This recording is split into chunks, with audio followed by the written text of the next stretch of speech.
Pagiku cerahku, matahari bersinar, ku gendong tas merahku di pundak. Ya, Assalamualaikum warahmatullahi wabarakatuh.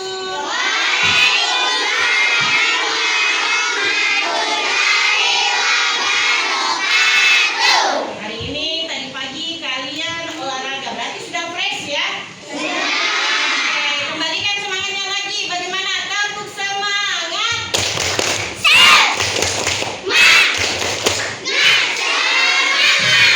Mantap, berarti semuanya sudah siap belajar ya? Oke, hari ini setelah olahraga pembelajaran kita adalah Bahasa Indonesia. Nah, kita kembali ke pembelajaran mengenai ide pokok. Masih ingat pembelajaran sebelumnya? Oke, selain ide pokok, ada juga kita akan ada namanya intrinsik dan ya, oke. Hari ini kita akan melakukan diskusi. Jadi di saat kalian berdiskusi, tolong kasih masukan apa yang harus kalian lakukan agar diskusi kita berjalan dengan lancar. Ya, saya kasih contoh, misalnya pertama, kerja sama. Jadi sebentar tugasnya bukan cuma satu orang yang mengerjakan, tapi semuanya. Tapi kalian juga secara mandiri harus paham. Ya, yang kedua, siapa yang mau kasih masukan? Selain kerjasama, dalam diskusi dibutuhkan apa? Apa? Kemandirian. Kemandiriannya kayak bagaimana Gina? Memberikan masukan. Apalagi? Apa? Gotong royong. Apanya lagi? Hah? Saling bantu. Apa lagi? Saling menghormati pendapat. Ya, menghormati pendapat ya. Oke, gimana saja ya? Masih ada masukan? Oke, ingat di saat kita berdiskusi yang kalian harus pahami adalah kesepakatan yang sudah kita lakukan. Kesepakatan belajar.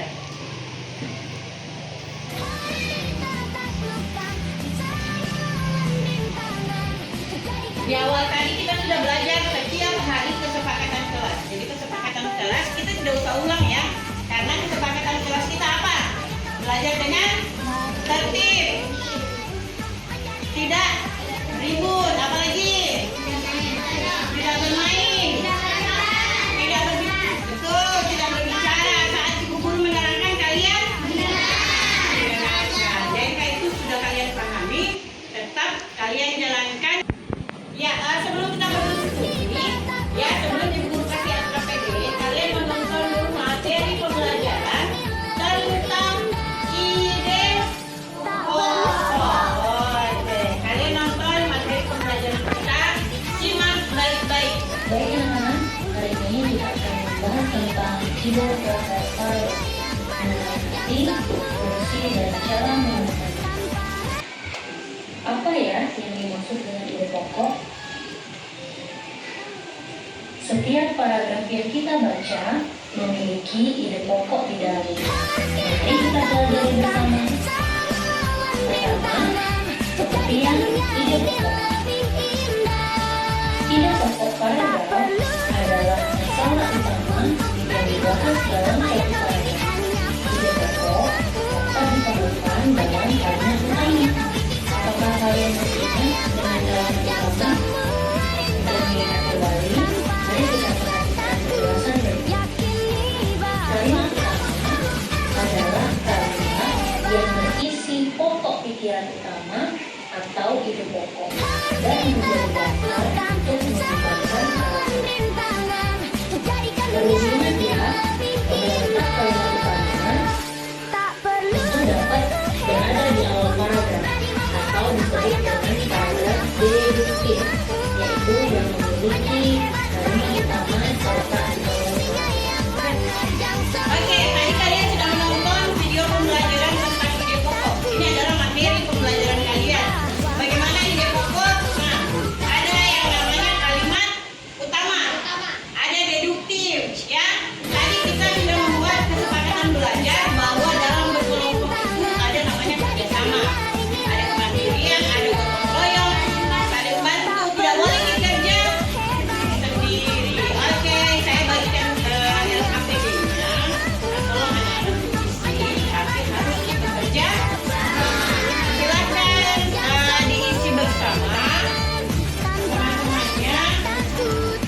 Tuliskan nama-nama.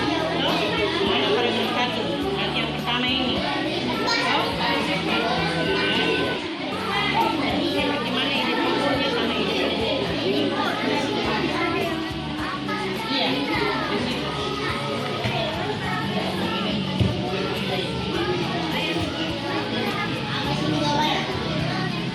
Karena masih yang mana paragraf utama? Iya. Yang ada di sini berarti ini paragraf utama ini. Paragraf utama kalian. Toh? Cari kalimat utamanya mana? Kalimat utama biasanya dia berada di awal paragraf. Atau dia berada di kalimat utama. Ya, seperti materi tadi yang dijelaskan. Letak kalimat utama.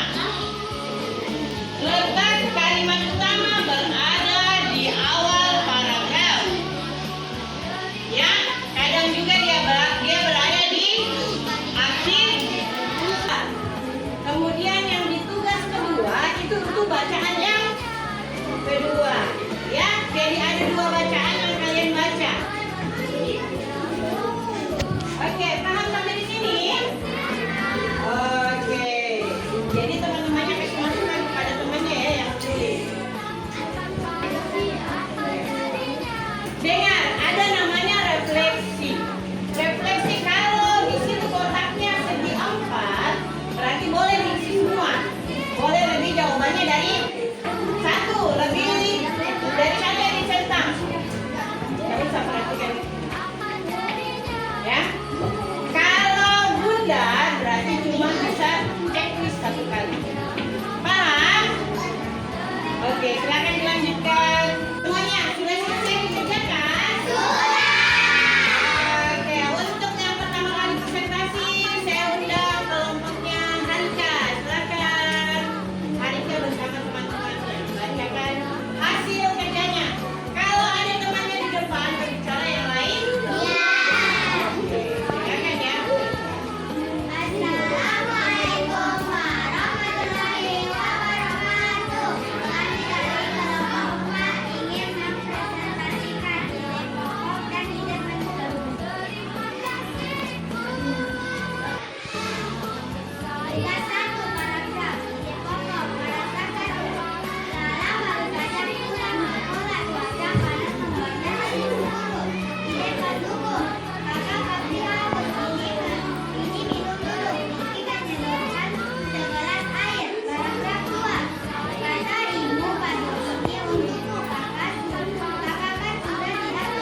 tadi sudah ada perwakilan